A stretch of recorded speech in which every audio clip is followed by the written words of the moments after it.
ظاہری حسن پہ نہیں، ظاہری صفات پہ نہیں، ظاہری کمال پہ نہیں۔ پسندیدگی کے کچھ اور اسباب بھی ہو سکتے ہیں۔ انسان کا اخلاص ہے، للہیت ہے، اس کے اخلاق ہیں، اس کا انداز ہے، اس کی نیکی ہے۔ کوئی چیز اللہ کے یہاں پسندیدگی کا ذریعہ بن جائے۔ لیلا مجنو کا واقعہ جب وقت کے حکمران تک پہنچا، بڑا شور اور چرچا ہوا۔ اس نے لیلا کو بلایا کہ میں دیکھوں کیسا حسن ہے اس کا، کہ مجنو اتنا پاگل ہوا پھر رہا ہے کہ کتے کے پاؤں چاٹتا ہے۔ کوئی کہتا ہے تو یہ کیا کر رہا ہے، تو وہ کہتا ہے میرے لیلا کے گھر کی گلی سے گزر کے آیا۔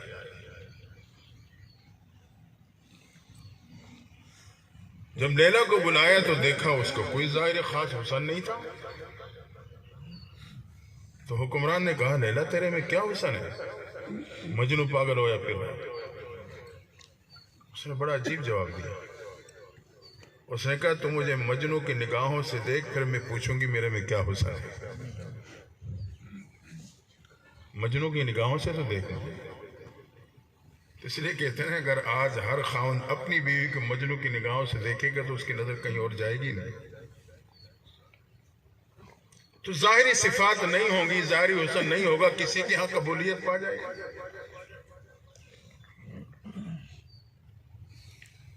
ایک بات تو یہ، اب یہ جو پلاٹ جو مسجد کے لیے وقف ہو چکا، اللہ اسے جزائے خیر دے جنہوں نے وقف کیا ہے، نہیں معلوم اللہ اس کے بدلے میں جنت میں کیا مقام عطا فرمائیں گے۔ اللہ کے گھر کے لیے وقف ہو، یقیناً اسی ٹاؤن کے اندر ہی، پورا علاقہ تو چھوڑے، اسی ٹاؤن کے اندر ہی اس پلاٹ سے کی نسبت جغرافیائی طور پر اور قیمت کے اعتبار سے اس سے زیادہ بہتر پلاٹ بھی موجود ہوں گے۔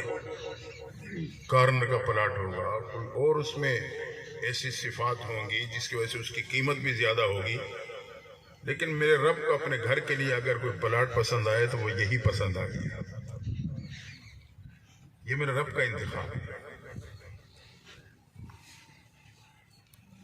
ظاہری صفات اس سے دوسرے پلاٹ میں زیادہ ہو سکتی ہے، لیکن بات پسندیدگی کی ہے۔ رب کو اپنے گھر کے لیے اگر اس ایریے میں پلاٹ کوئی پسند آئے تو وہ یہی پلاٹ پسند آئے۔ یہ رب کا انتخاب ہے۔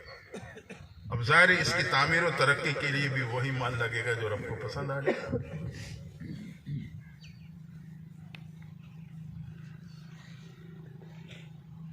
تو پسندیدگی اور قبولیت اس کی فکر کیا کرے۔ بعض دفعہ اللہ تعالیٰ عمل کی توفیق دے دیتا ہے، ابلیس پہ عمل کا دروازہ ایسا کھلا کہ طاؤس الملائکہ کا لقب پا گیا کہ یہ تو فرشتوں کا مور ہے۔ چپے چپے پہ سجدہ کیا، لیکن وہ اللہ کے ہاں قبولیت اور پسندیدگی کا دروازہ نہ کھلوا سکا۔ رب نے کہہ دیا فخرج منہا فإنک رجیم، میرے در سے دفع ہو جا، تم مردود ہو چکا ہے۔ تو بعض دفعہ اعمال کا دروازہ کھل جاتا ہے، لیکن اللہ کے ہم پسندیدگی کا دروازہ نہیں کھلوا پاتے۔ اس لیے اگر کوئی اللہ نیک عمل کی توفیق دے تو فوراً اس کے ساتھ ہم قبولیت اور پسندیدگی کی بھی فکر کیا کریں۔ ابراہیم علیہ السلام نے جب اپنے بیٹے حضرت اسماعیل علیہ السلام کے ساتھ مل کے خانہ کعبہ کی تعمیر مکمل کر لی، اتنا بڑا عمل اللہ نے آپ سے یہ کام لیا، تو اس کے بعد حضرت ابراہیم نے کیا کہا تھا؟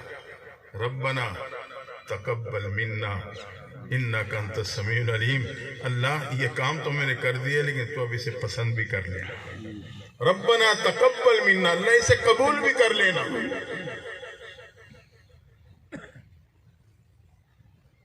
ہر فرض نماز کے بعد جو مسنون تسبیحات ہیں ہمارا پڑھتے ہیں، اللہ اکبر، استغفر اللہ استغفر اللہ استغفر اللہ۔ نماز پڑھی ہے، استغفار پڑھنا ہے۔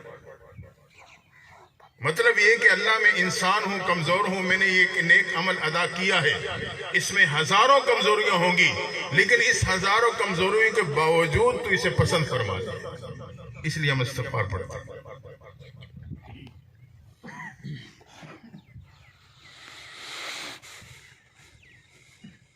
اس لیے ہم اور آپ اللہ کے ہاں اپنے عمل کی پسندیدگی اور قبولیت کی فکر کرتے رہا کریں۔ اصل چیز یہ ہے، قبولیت حاصل ہو، پسندیدگی حاصل ہو۔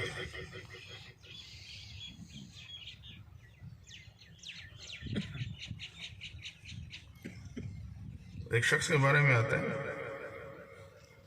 کہ اس نے مسجد بنانے کے جو فضائل سنے کہ اللہ اس کے بدلے میں جنت میں محل دیتا ہے اور وہ اپنی شان کے مطابق بنا کے دیتا ہے، اس نے ذہن بنا لیا کہ فلاں جگہ پہ مسجد بناؤں گا لیکن کسی سے 1 روپیہ بھی نہیں لوں گا تاکہ سارا میرے ہی کھاتے میں آ جائے، آخرت کا معاملہ سارا میرے کھاتے میں آ جائے۔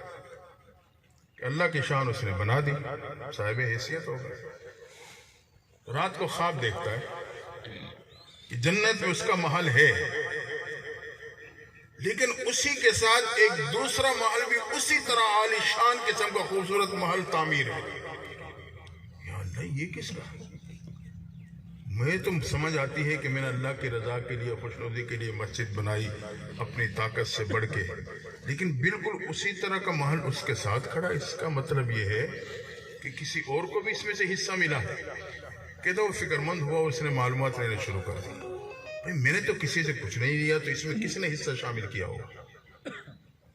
معلومات کرتے کرتے پتہ چلا ایک بوڑھی اماں تھی، اسے پتہ چلے مسجد تعمیر ہو رہی ہے، اللہ کا گھر بن رہا ہے۔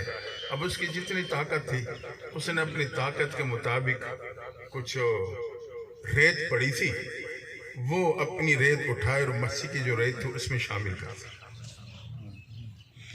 اب اس کا اخلاص اتنا تھا، اپنی طاقت کے مطابق اس نے دیا، اللہ نے اسے بھی جنت میں پورا محل عطا کر دیا۔ تو مسجد میں ایک اینٹ کا لگ جانا بھی اللہ تعالیٰ پھر اپنی شان کے مطابق لوٹاتا ہے۔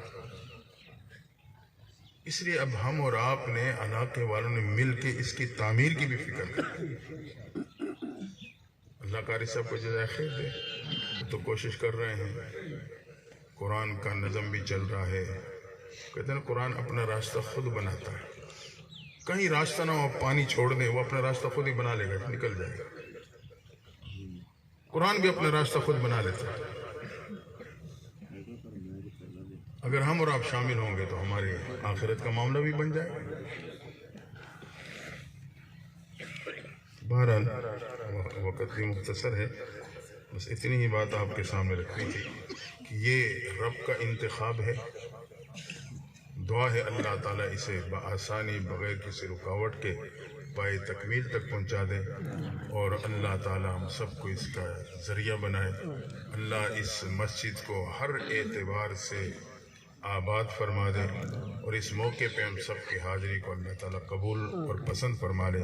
وآخر دعوانا ان الحمدللہ رب العالمین۔ دعا انشاءاللہ